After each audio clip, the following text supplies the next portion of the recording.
अच्छा, क्या एक मुक्त व्यक्ति पैसा धन कमा सकता है?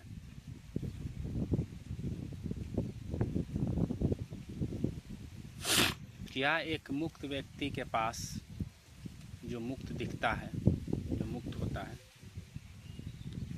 उसके पास पैसा या धन हो सकता है? क्या वो पैसा कमा सकता है?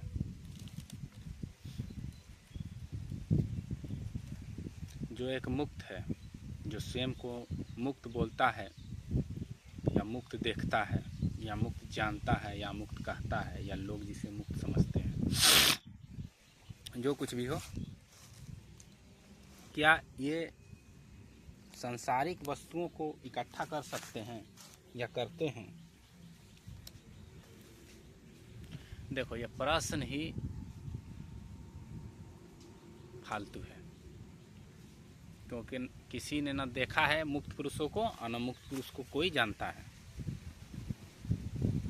जो मुक्त ही स्वयं मुक्त को जानता है, और वो मुक्त बस मुक्त है। जब वो मुक्त स्वयं मुक्त है तो वो फिर कोई चीज़ क्यों इकट्ठा करेगा? बात समझो। जो मुक्त है उसे कोई भी वस्तु विषय की आवश्यकता क्यों है? वो क्या करेगा जुटाकर? जो खुद प्रेम है, खुद आनंदित है, वो प्रेम का तलाश ही क्यों करेगा?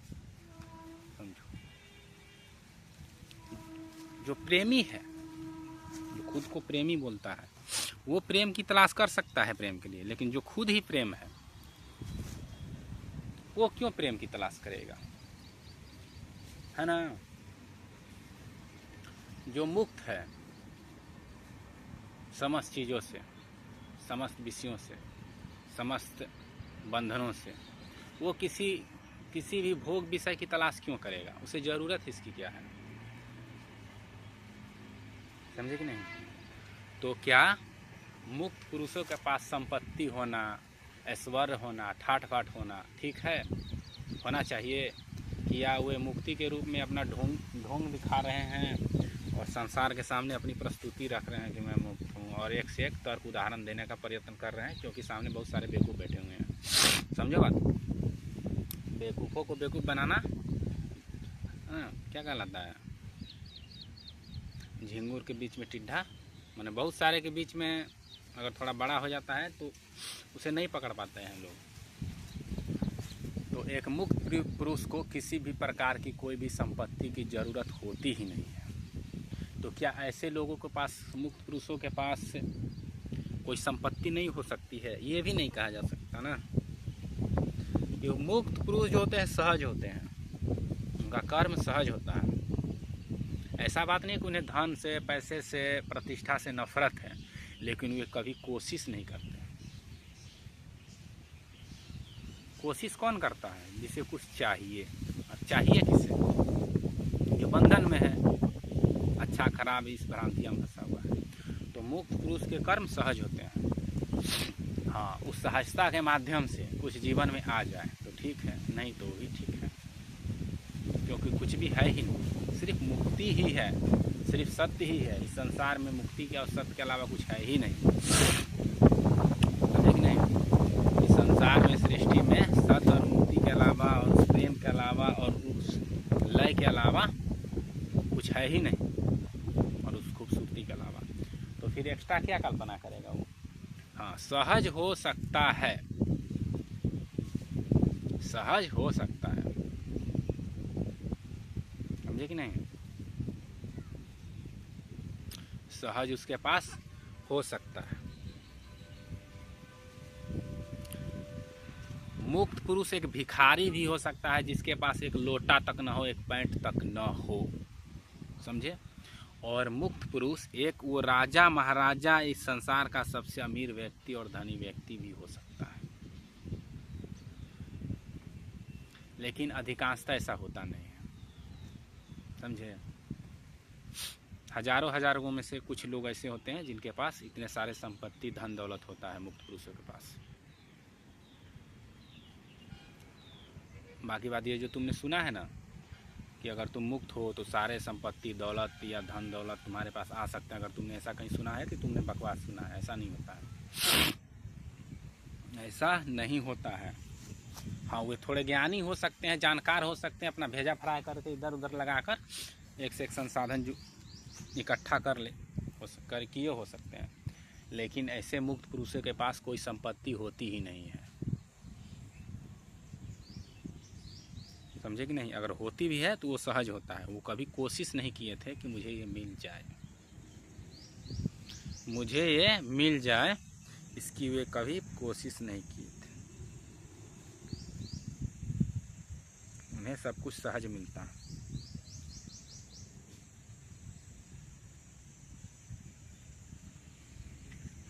ज्ञानी बहुत धनी हो सकते हैं, जो बहुत जानते हैं, ग्रंथ को जानते हैं, बुक्स को जानते हैं, और बहुत सारे फिलोसफी देने जानते हैं, लोगों को आकर्षित करना जानते हैं, मूढ़ों को इकट्ठा करना जानते हैं। तो मूढ़ को कैसे अच्छे अच्छे बात सुनाकर उन्हें मोहित किया जा सके, ये कला जानते हैं वो। तो उनके पास बहुत धन हो सकता है, बहुत सारे ट्रस्ट हो सकते हैं, अच्छे अच्छे ज्ञान की बात भी बोल सकते हैं। समझे कि नहीं? लेकिन मुक्त पुरुष के पास संपत्ति होता है कि नहीं, धन दौलत होता है कि नहीं, भोग विलास करते हैं कि नहीं, ये सब बकवास है। जो कुछ भी है उनके पास सहज होता है। अगर तो मुक्त पुरुष अमीर भी हो सकते हैं, गरीब भी हो सकते हैं, भिखारी भी हो सकती हैं, विकलांग भी हो सकते हैं। जैसे समझे ना, अब अष्टावक्र को ही ले लो, तो उन्होंने उनका गीता पढ़ा ही होगा, देखा है ना, उनके एक एक शब्द में वो होते ही नहीं है, लगता है सिर्फ शब्द ही है ना, शब्द ही बोल रहा है, वो है ही नहीं। जो बोल रहा है वही है, ना सुनने वाला है ना बोलने वाला है, सिर्फ शब्द होता है। तुमने पढ़ा होगा तो देखा होगा। तो क्या वो अमीर थे, राजा थे, क्या थे? तो ये सिर्फ संयोग है ना, संयोग है। धन दौलत क्या है? धन दौलत, प्रतिष्ठा, ये सब संयोग से आते जाते रहते हैं, इनका कोई सार नहीं है। अगर कोई मुक्त है तो उसे पता भी नहीं होगा कि मेरे पास इतने सारे संपत्ति हैं, ये हैं, वो हैं, ऐसे हैं। समझे? अगर होगा भी पता तो भी उन्हें पता नहीं होगा। इसका मतलब समझो, उनमें उनकी कोई रुचि नहीं है, क्योंकि वे खुद में ही रमे हुए हैं। बाहर क्या हो रहा है उनकी उसकी परवाह नहीं है। समझे? उनका एक एक कर्म बस स्वयं के लिए होता है। स्वयं मतलब खुद के लिए, खुद मतलब होना उस शांति प्रेम में। और वे जानते हैं जो भी कुछ बाहर है सब मैं ही हूँ, इसलिए वो जो कुछ भी करते हैं वो खुद उन्हीं के लिए नहीं होता है, वो सभी के लिए होता है। वे एक शब्द बोलते भी हैं तो सभी के लिए होता है, किसी को पीटते भी हैं तो भी सभी के लिए होता है और उनके लिए भी होता है।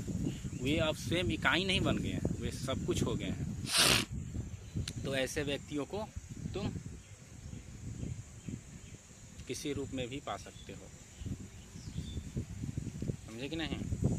तुमने बहुत सारे पुराण कथाएं ये सब सुना होगा कि कोई रास्ता में जा रहा था पूजा करने, अचानक भोलेनाथ रूप बदल कर आ गए, भिखारी का रूप धारण करके, दो भाई कुछ ठीक ठाक भक्त है कि नहीं, ऐसे तुमने देखा होगा।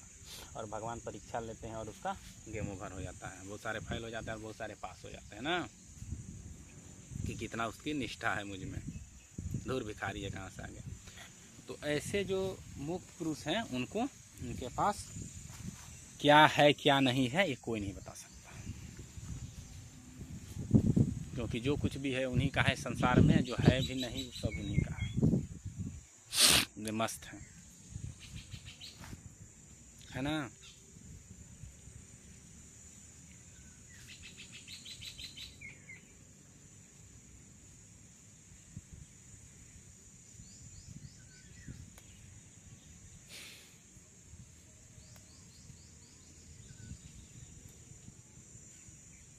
तो ये कोई ज़रूरी नहीं।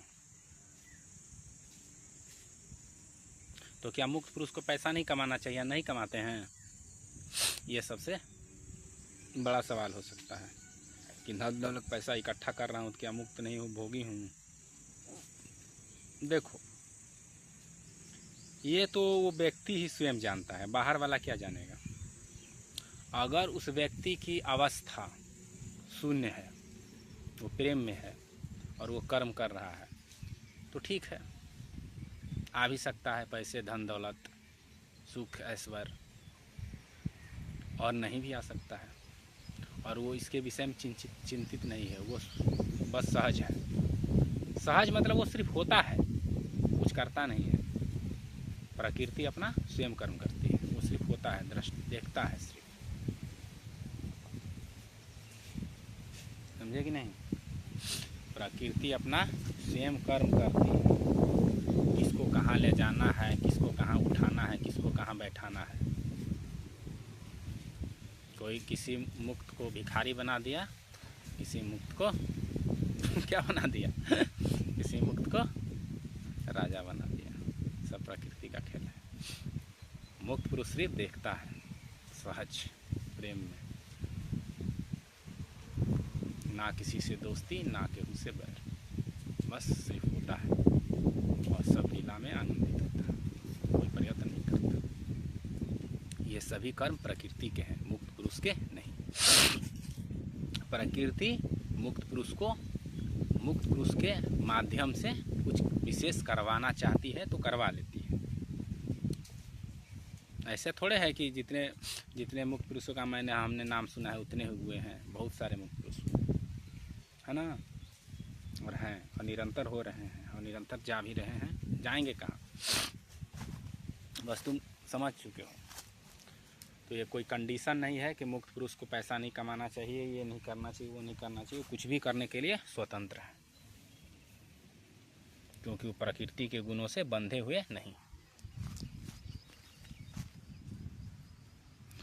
लेकिन वे कुछ भी क्यों करेंगे? क्यों करेंगे कुछ भी? उन्हें आवश्यकता क्या है कुछ भी करने की?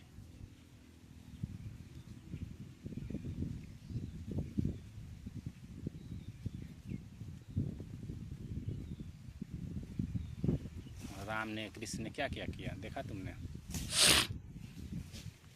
कृष्ण शुरू में भैंस चराते थे, गाय चराते थे ना। कृष्ण शुरू में गाय चराते थे। जब उन्हें इस बात का पता चला, देखो तुमने किसी का जीवन नहीं देखा, ऐसे पता नहीं इसमें मिला मिर्च मसाला भी डाला गया होगा, लेकिन फिर भी हम देखते हैं, निष्कर्ष निकालने की कोशिश करते हैं।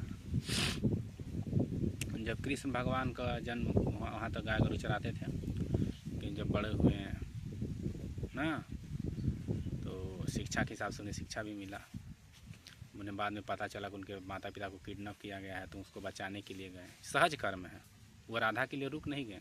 देखा तुमने, मुक्त पुरुष से ही होते हैं, उनके सामने कर्म स्वतः प्रकट होते हैं, और जो स्वतः कर्म प्रकट होते हैं उन्हें वे करते चले जाते हैं। वो किसी कर्म को चुनने का कोशिश भी नहीं करते, कर्म उन्हें स्वयं चुन लेता है, अपना अधिष्ठाता मान लेता है उसको। देखो ये सब वर्ड थोड़ा उलझा हुआ लग सकता है, बस सुन लो, इसमें कुछ रखा नहीं है। बाकी बात सब कुछ मैं हूँ में है, मैं होता हूँ, यही सब कुछ है। इसके साथ रहकर तुम्हें जो भी कुछ मिले वही सत्य है। भिखारीपन मिले वो सत्य है, अमीरता मिले वो सत्य है, कार बंगला मिले वो भी सत्य है, कुछ भी ना मिले वो भी सत्य है। बस मैं हूँ में तुम्हें होना है। तुम्हें योजनाएं नहीं बनानी है ना, इसको लूट लूँ, यहाँ से हथियार लूँ, ऐसे कर लूँ, ये सब योजनाएं बुद्धिमान लोग बनाते हैं, जो खुद को बुद्धिमान समझते हैं। उन लोगों के लिए है, वो लोग अमीर होते हैं तेजी से।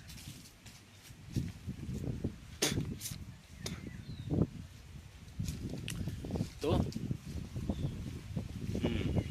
वो उनके सामने कर्म प्रकट हो गया। कृष्ण भगवान वहाँ फिर गए, कहाँ उसको टपकाने गए। फिर उसके बाद उसको टपकाने के बाद फिर वहाँ पर आराम कर रहे थे। उन्हें तो कोई महाभारत से कुछ लेना देना था नहीं, था कुछ भी नहीं था, लेकिन वो पहुँच गए दोनों, एक अर्जुन पहुँच गए और एक दुर्योधन पहुँच गया, और उनको अपने नींद से, अपने ध्यान से जगा दिया। और कहें कि चलो बेटा ये भी हो ये जाए। तो अर्जुन डगमगा गए, उन्हें ज्ञान दे दिया गया। तो भ्रांति मत पर जाना कि उन्होंने जानकर भाग लिया, तो उन्हें कोई दिलचस्पी नहीं थी, लेकिन दिलचस्पी हो भी सकती है, उन्हें दिलचस्पी हो भी सकती है और नहीं भी हो सकती है। लेकिन अभी जो हमने सुन रहे हैं, हम लोग जो देख रहे हैं, सीख रहे हैं, इसमें सभी अपने उल्लू सीधा करने में लगे होते हैं। कोई बोलते हैं कृष्ण का धर्म था ऐसा करना, वो कर्म को अपने हाथ में ले लिया, ये सब बकवास है, ऐसा कुछ नहीं होता है। मुक्त पुरुष कुछ भी नहीं करते हैं, उन्हें कुछ भी करने की ज़रूरत नहीं होती है। प्रकृति के सामने जो भी समस्याएं आती हैं वो अपने इच्छानुसार स्वभाव से उसमें बरतते चले जाते हैं, वे उसमें शामिल नहीं होते हैं। लेकिन ये ज्ञानी लोग, जो लोग खुद को समझते हैं ना, वो बेड़ा उठा लेते हैं कि मैं दुनिया बदल दूँगा।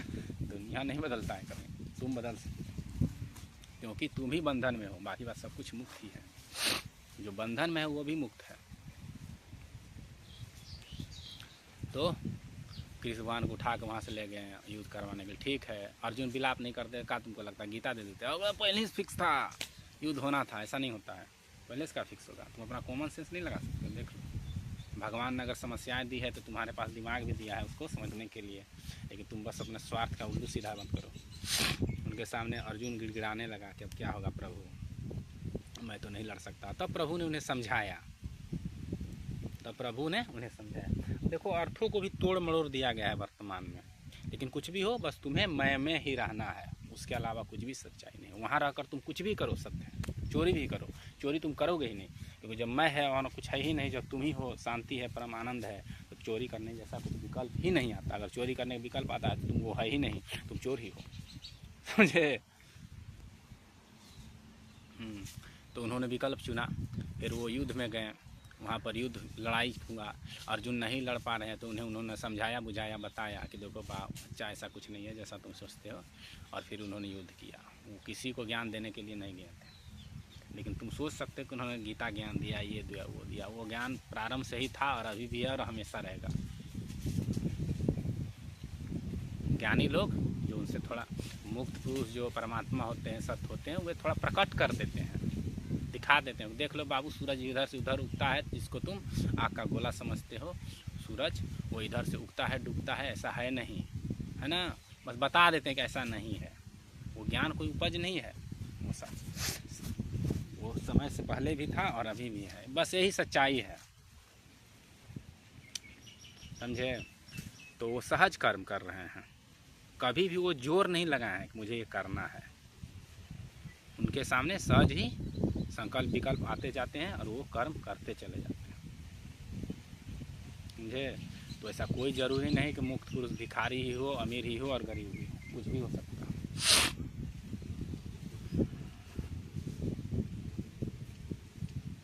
लेकिन जो मुक्त होते हैं वो थोड़ा मस्ती भी करना चाहते हैं।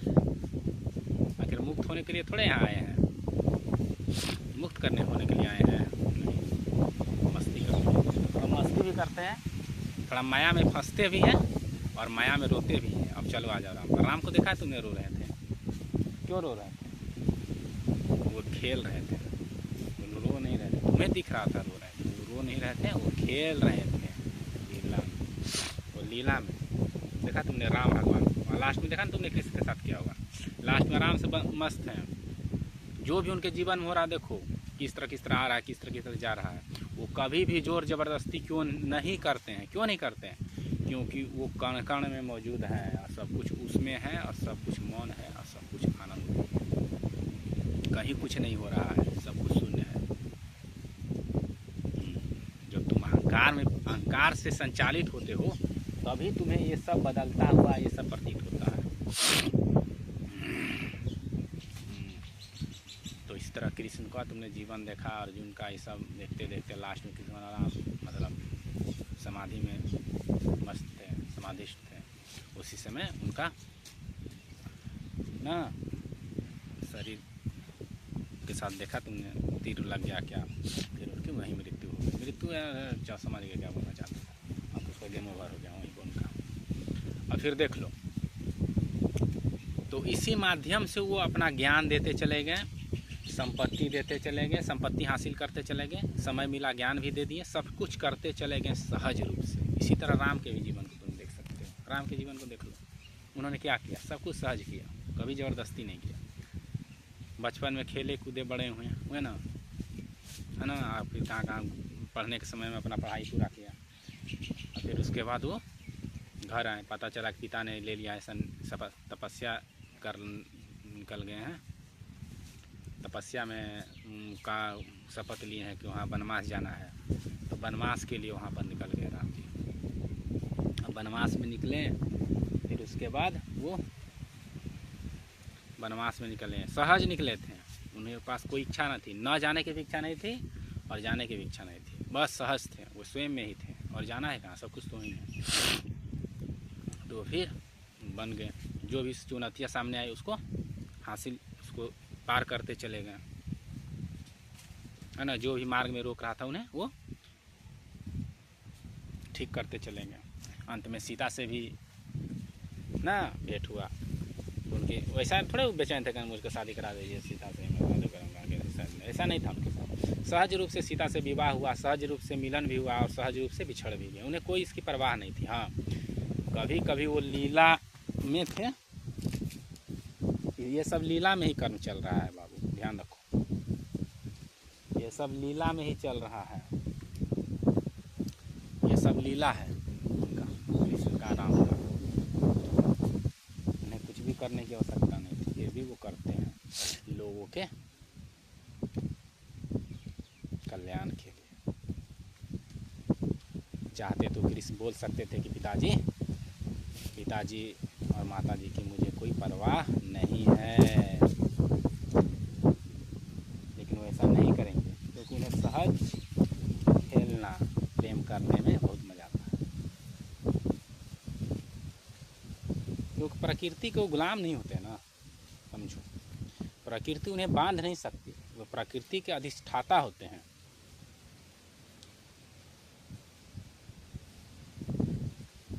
प्रकृति उनकी स्वामिनी होती है, तो प्रकृति के अधिष्ठाता होते हैं, लेकिन वे उतने अहंकारी नहीं होते हैं, इस तरह नहीं बोलेंगे। वे माया के साथ खेलते हैं, प्रेम करते हैं, गले लगाते हैं, सहलाते हैं, उसके कर्ज को चुकाते हैं। देखो ये सब बात गोल मोल है, लेकिन समझो। तो इस तरह से राम ने भी अपने अपने लीला में आनंद किया। जिन्हें लीला नहीं करना था वो काम में चुपचाप बैठे भी रहते हैं, उनके साथ कोई पाबंदी नहीं है कि ये करूँगा ही। वे गुणों से बाहर होते हैं, उन्हें गुण कोई भी कर्म नहीं करा सकती। गुण उन्हीं से कर्म कराती है जो त्रिगुणात्मक है, समझे। तो राम ने भी देख लो कैसे कैसे गए, रावण को मारा, कैसे कैसे सीता गई, फिर भी लास्ट में वो भी अपना कार्यकाल पूरा करके हाँ अपने स्वरूप में, खुद में, मैं में लौट गए। कोई मंजिला में नहीं लौट गए, खुद में लौट गए। लीला समाप्त। लीला में भी वही हैं। यहाँ तुम्हें दिखता है कि लीला हो रहा है, कुछ भी लीला नहीं हो रहा है, वही हो रहे हैं बाबू, उनके सिवा कुछ भी नहीं हो रहा है। वही प्रेम है, वही सत्य है, वही आनंद है, वही मुक्ति है, सब कुछ है। सुंदर है।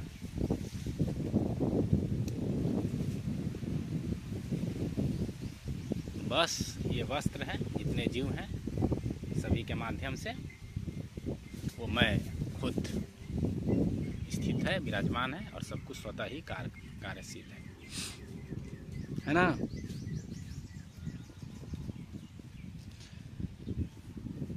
तो यही है। कहाँ से वीडियो स्टार्ट किया था, कहाँ आया मुझे पता भी नहीं, मैं भूल भी गया। ठीक, तो तुम सुन सकते हो, यही सब कथा है सत्य की। और हाँ, याद है कि मुक्त पुरुष के पास क्या हो सकता है, क्या नहीं हो सकता है, इसके विषय में तुम मत सोचो, क्योंकि जो मुक्त है वो मुक्त ही है। उसके पास क्या होगा नहीं होगा ये तुम्हारा सोचना काम नहीं है। तुम अपने स्वयं पर ध्यान केंद्रित करो। तुम कौन हो, तुम मुक्त हो या बंधन में हो। अपने बंधनों को देखो, अपने दुखों को देखो, दूसरे पर तर्क करना छोड़ दो। जो धनी है, जो घुसपैठी कर कर धनी हुए हैं, वे अपने परेशानियों से झेल रहे हैं। जो मुक्त पुरुष है फिर भी धनी है, उनकी उसकी परवाह नहीं है, समझे। तो किसी के बंगले में झांकना बंद करो कि फलना मुक्त पुरुष तो गाड़ी में घूम रहे हैं, वे मुक्त नहीं हो सकते हैं। ये कोई ज़रूरी नहीं है, वो ढोंगी भी हो सकते हैं और मुक्त भी हो सकते हैं। तुम्हें लग रहा है वो कार में चल रहे हैं, वो वास्तव में कार में थोड़े ही हैं। और ऐसा भी हो सकता है कि ये ज्ञान रोज एक से एक फिलॉसफी देकर लोगों को आकर्षित कर लिया। इसे पहचानने का क्या तरीका है, इन्हें पहचानने का क्या तरीका है। तो एक मुक्त पुरुष ही एक मुक्त को पहचान सकता है। तुम तुम कैसे पहचान सकते हो? तुम तो अभी जड़ हो, है ना। तुम गुण हो, सात्विक गुण में हो, राजसिक गुण में हो, तामसिक गुण में हो। तुम नहीं पहचान सकते। उन्हें पहचानने के लिए तुम्हें पहले मुक्त होगा, स्वयं के बंधनों को काटना होगा। तुम्हें उस मय में समा जाना होगा, उस सत्य में तुम्हें मिल जाना होगा। तुम्हें उस सत्य में मिल नहीं, तुम्हें सत्य हो जाना होगा। तभी तुम जान सकते हो कि सामने क्या हो रहा है और क्या नहीं हो रहा है, समझे। तब तुम्हें ज्ञानी के वचन से भी तुम्हें पता चल जाएगा इसकी क्या स्थिति है। तो एक ज्ञानी के पास धन होगा, दौलत होगा, कुछ भी हो सकता है, कुछ भी नहीं हो सकता है। ध्यान रखना, माया बहुत चालाक है। बड़े बड़े ज्ञानियों को उन्होंने घसीट कर नचनी नाच नचाया है। उन्हें बोध भी नहीं होता कि वो माया में फंस चुके हैं। इसलिए ज्ञानी के पास बहुत चीज़ होता है, लेकिन मुक्त पुरुष के पास कुछ भी नहीं होता। वे होते ही नहीं, सत्य होते हैं, शून्य होते हैं, परम होते हैं, सब कुछ में होते हैं, सब कुछ उसमें होता है, उनके सिवा कुछ है ही नहीं, बस वही है।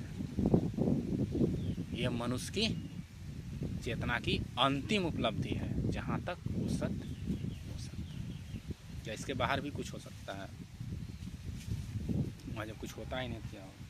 चलो ठीक है, ये यहाँ तक काफ़ी है। तो मुक्त पुरुष पर कोई टिप्पणी टप्पणी नहीं करना है, बस उन्हें देखना है और उनसे जो भी कुछ सीखने को मिले सीख लेना है। किसी के जीवन में गहराई से जाने की ज़रूरत नहीं है, समझे। किसी के जीवन में गहराई तक जाने की ज़रूरत नहीं है। बस उस व्यक्ति के माध्यम से, उस शरीर के माध्यम से, उस यंत्र के माध्यम से तुम्हें जो कुछ भी सीखने को मिले उसे सीख लो। और सीखने का मतलब एक जानकारी इकट्ठा मत कर लो, मैं इसको झाड़ूंगा दूसरे पर जाकर। ज्ञान झाड़ना बहुत खराब है, नहीं झाड़ना चाहिए। ज्ञान झाड़ना नहीं चाहिए। तुम उसके माध्यम से तुम अपने दुख का इलाज करो निरंतर, अगर है तो। और तुम अगर राधा की तरफ प्रेमी हो, मीरा की तरफ प्रेमी हो, एक से प्रेमी हुए हैं भगवान के, तो तुम्हें ये भी करने की जरूरत नहीं है। बस तुम प्रेम में खो जाओ और उन्हीं में मिल जाओ। खोने का मतलब क्या है? अपने पास कुछ भी मत रखो, कुछ भी। देखो, घुमा फिरा कर सब एक ही है, समझे। घुमा फिरा कर ज्ञान योग हो, भक्ति मार्ग हो, सब एक ही है, उसमें कुछ भी अंतर नहीं है। वो सब एक ही है कि अपने पास कुछ भी मत रखो, सब कुछ छोड़ दो। जब वो तुम सब कुछ छोड़ देते हो तो तुम होते हो, और जब तुम होते हो तभी सब कुछ सहज होता है।